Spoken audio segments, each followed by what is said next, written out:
ऐसे काहे देखता रफाड़ के नजरिया, मुहे नहीं इहे लागी पिए के गगरिया। अरे पियादा करे जवा शीतल हो जाए। तू ही चौक बड़ा। ऐसे काहे देखता रफाड़ के नजरिया, मुहे नहीं इहे लागी पिए के गगरिया। सुना कि बाटे उमर कमर लचकनिया, कि बाटे उमर कमर लचकनिया, जब खींचेलू निहुर के पनिया, जान मारे झुलनिया ना।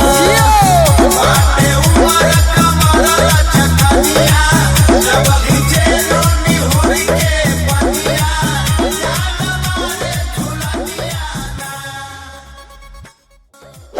हे व्हाट्सअप गाइस, तो आप लोग कैसे हो? उम्मीद करते हैं कि आप लोग ठीक ही होंगे। तो मैं आपके लिए न्यू भोजपुरी का डांस लेके आया हूँ, जो कि बहुत ही टाइम फेमस चल रहा है। और वीडियो को हमारे देखे चलिए सब्सक्राइब।